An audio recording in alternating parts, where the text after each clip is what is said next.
wabarakatuh. Selamat pagi anak-anak.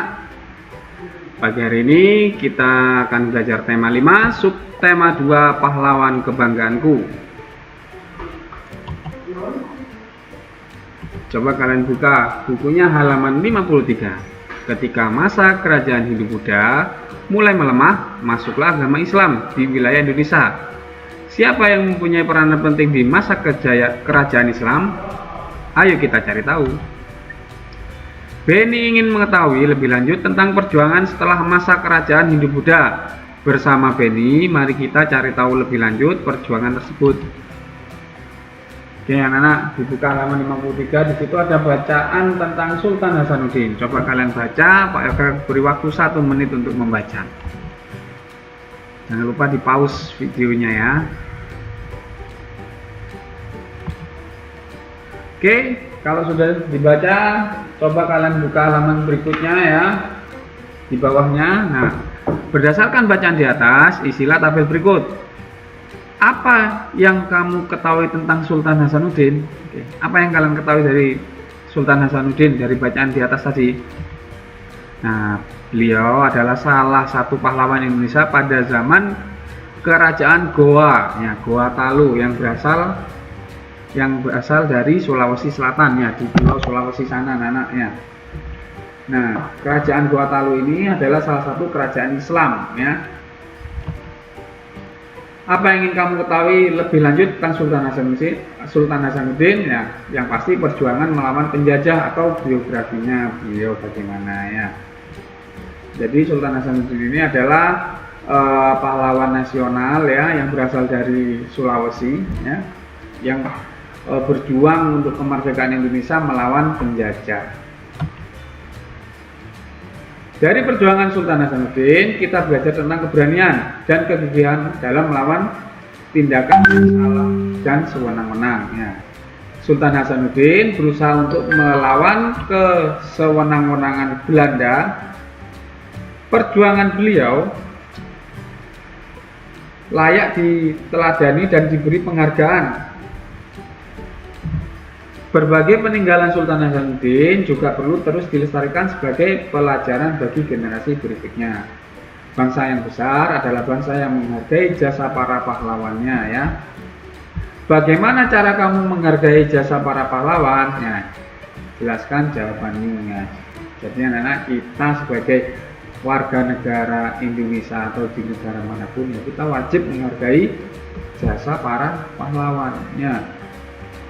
Salah satu penghormatan kita adalah dengan menghargai beliau-beliau yang sudah gugur dalam medan perang. Oke. Jadi anak-anak, jika kalian memiliki sikap 1-8 ini, kalian sudah bisa dianggap menghargai jasa para pahlawan. Apa saja sikapnya itu? Yang pertama adalah dengan penganugerahan gelar pahlawan nasional. Nah, seperti itu.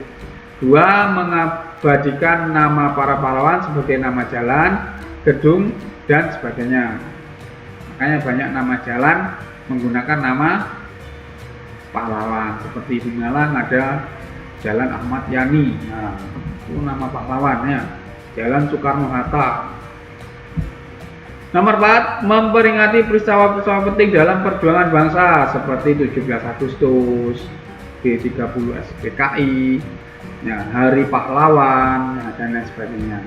5, berziarah ke Taman Makam Pahlawan TMP ya. Di mana di Malang TMP?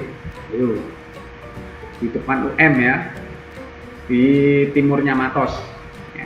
6, mengikuti upacara dengan hikmat. Nah, ini yang wajib dan kalian pasti mengikuti. Nah, tapi di sini ada catatan, harus hikmat. Hikmat itu bagaimana ya? Tidak boleh ngomong sendiri waktu upacara ya.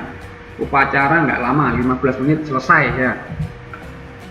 Bercandanya nanti istirahatnya ya. 7, ikut mendoakan arwah para pahlawan. Nah, ini juga kalian sudah melakukan waktu upacara ketika mengeningkan cipta. Yang ke-8, turut menjaga bentuk peninggalannya sekarang ya. Oke, saya lanjutkan. Sekarang buka halaman 58. Wah, menarik sekali belajar tentang perjuangan para pahlawan. Aku ingin tahu pahlawan-pahlawan lain yang ada di Nusantara. Siti ingin mengetahui lebih lanjut tentang perjuangan Raja-Raja Nusantara. Bersama Siti, amati gambar di bawah ini. Nah, ini ada Sultan Hasanuddin ya. Sultan Hasanuddin ini tadi raja dari kerajaan mana? Goa ya, di Sulawesi ya. Ini menjabat sebagai raja pada tahun 1654 sampai 1660 Masehi. Ya. Yoga belum lahir ya. Sultan Iskandar Muda ya, menjabat menjadi raja 1607 sampai 1636 Masehi ya. Sangat jauh sekali ya, sekarang sudah tahun 2000. Nah, sejarah kerajaan di Indonesia. Nah, di Indonesia ini anak-anak ada tiga jenis kerajaan berdasarkan agamanya ya. Yang pertama adalah agama Hindu, kemudian Buddha, dan juga Islam. Nah, tapi untuk yang pertama masuk ini agama Hindu ya. Agama Hindu pertama kali masuk. Nah, kerajaan pertama di Indonesia adalah kerajaan Kutai. Sudah dijelaskan kemarin kan ya. Oke, lanjut. Nah, di sini Pak Aga akan menjelaskan macam-macam kerajaan Islam yang pernah ada di Indonesia. Nah, yang pertama adalah kerajaan Samudra Pasai. Kerajaan Islam pertama di Indonesia yang berdiri pada abad ke-13 Masehi di Aceh ya. Jadi ini pertama kali ada kerajaan Islam ya. Untuk kerajaan Islamnya ya, 13 Masehi. Kemudian ada peninggalannya, Hikayat Raja Pasai, Lonceng Cakradonya, dan makam Sultan Malik As-Saleh. Nah, kemudian kerajaan Demak. Nah, kerajaan Islam pertama di Pulau Jawa ya ini ya. Nah, yang berdiri pada abad ke-15 Masehi. Kalau kalian mengikuti Wali Songo, pasti kalian akan ke kerajaan Demak ini ya.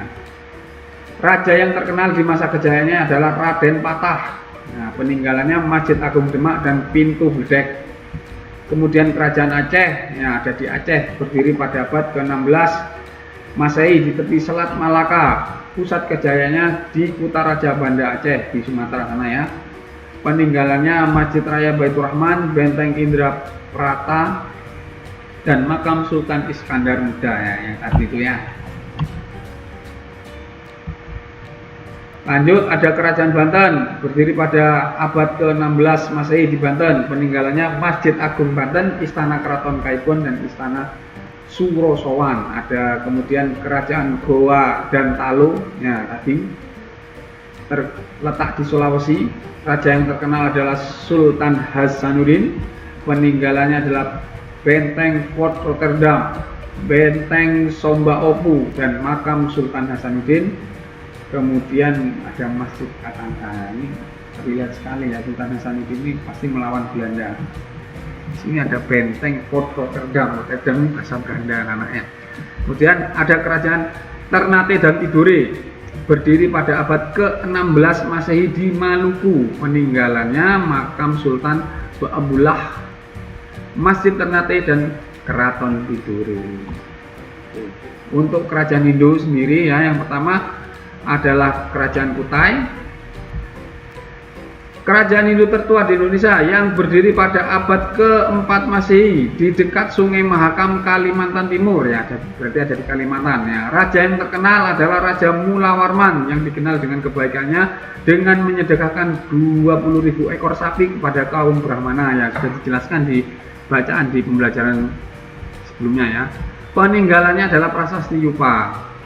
Ada kerajaan Tarumanegara juga, kemarin sudah dijelaskan ya, kerajaan ini tertua di Pulau Jawa. Kalau yang tadi adalah di Indonesia, kalau yang Tarumanegara adalah di Pulau Jawa. Yang berdiri pada abad ke-4 hingga 7 Masehi di Jawa Barat. Raja yang terkenal pada masa kejayaannya adalah Raja Purnawarman ya. Jangan lupa loh ya, kalau yang Kutai adalah Mula Warman, kalau yang Tarumanegara adalah Purnawarman ya. Kemarin berjasa karena apa ini? Raja Purnawarman yang ada di Tarumanegara. Masih ingatkah kalian? Ya, benar sekali. Membuat saluran irigasi ya. Peninggalannya Prasasti Ciaruteun, Prasasti Tugu, dan Prasasti Kebun Kopi. Ada kerajaan Mataram Hindu, kerajaan dari dinasti Sanjaya yang berdiri pada abad ke-8 Masehi di Jawa Tengah. Peninggalannya adalah Prasasti Canggal, Prasasti Mantyasih dan Candi Prambanan. Ada kerajaan Kediri, berasal dari pecahan kerajaan Kahuripan di Jawa Timur dan berdiri pada abad ke-11. Peninggalannya adalah Candi Penataran, ya, Candi Gurah, Pemandian Suci Kepung, dan Candi Tondowongso. Nah, ini kerajaan berikutnya yang beragama Hindu adalah Singosari. Nah, di tempat kita tinggal, ya, dekat sekali ini. Berdiri pada tahun 1222 Masehi di Malang, Jawa Timur. Ya, peninggalannya adalah Arca Dwarapala. Ada Candi Jago dan Candi Singosari yang letaknya di Singosari. Kemudian Kerajaan Majapahit. Nah, ini kerajaan yang besar ini anak-anaknya. Terletak di Jawa Timur dan berdiri pada tahun 1293 Masehi. Raja yang terkenal dengan Sumpah Palapa yaitu Mahapati Gajah Mada. Nah, Kerajaan Majapahit ini anak-anaknya kerajaan yang besar dulu di Nusantara. Paling besar, ya, paling bagus. Kerajaan ini menguasai dari segi daratan maupun lautan dulu anak-anaknya. Bahkan wilayah kekuasaannya sampai ke Malaysia, bahkan sampai ke Filipina. Ya.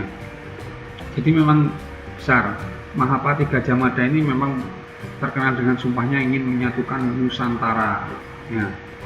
Peninggalannya Arca Dewa Wisnu, Arca Harihara, Arca Dewi Parwati, dan Candi Brahu. Nah, ini sekarang yang kerajaan beragama Buddha, ya. Ada kerajaan Sriwijaya, ya.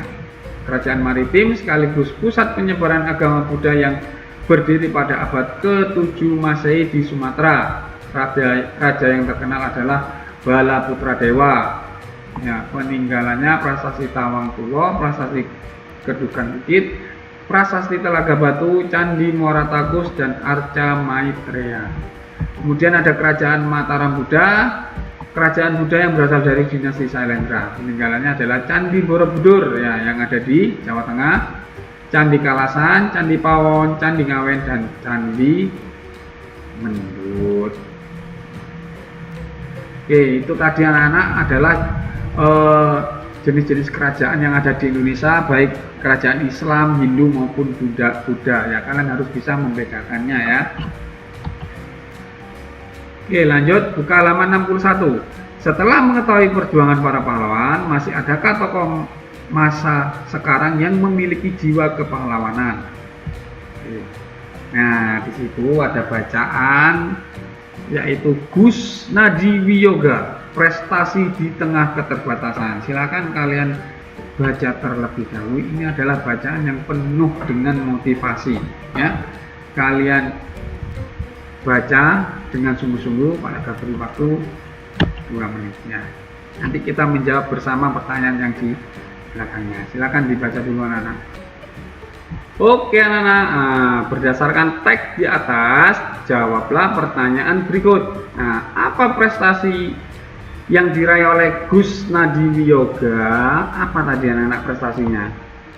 Nah, meraih medali perak Olimpiade Sains, ya, USN 2011 di Manado. Dan karena prestasi tersebut, Yoga mewakili Indonesia di International Competition and Assessment for School, ya, wilayah Asia Pasifik tahun 2011.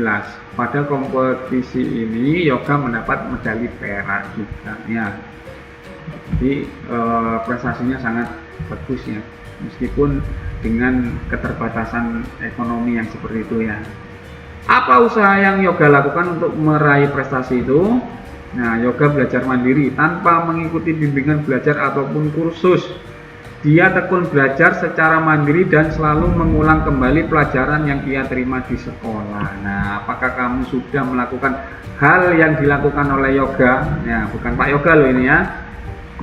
Nah, jadi setelah kalian setelah kalian belajar di sekolah, di rumah itu istirahat sebentar. Kalau bangun, ya, sebelum ngaji atau setelah ngaji, kalian baca lagi materi yang diajarkan oleh guru kalian. Sisakan waktu 5-10 menit untuk membaca dan memahaminya. Ya, kemudian nomor 3, Sikap-sikap baik apa yang dimiliki yoga? Jelaskan jawabanmu. Ya, mau kerja keras ya anak-anak, tekun belajar dan bersemangat untuk meraih prestasi. Motivasinya sangat tinggi, ya terlihat sekali. Apakah sikap yoga tersebut mencerminkan sila kelima Pancasila? Nah, jelaskan jawabanmu. Ini jelas sekali ya, sila kelima.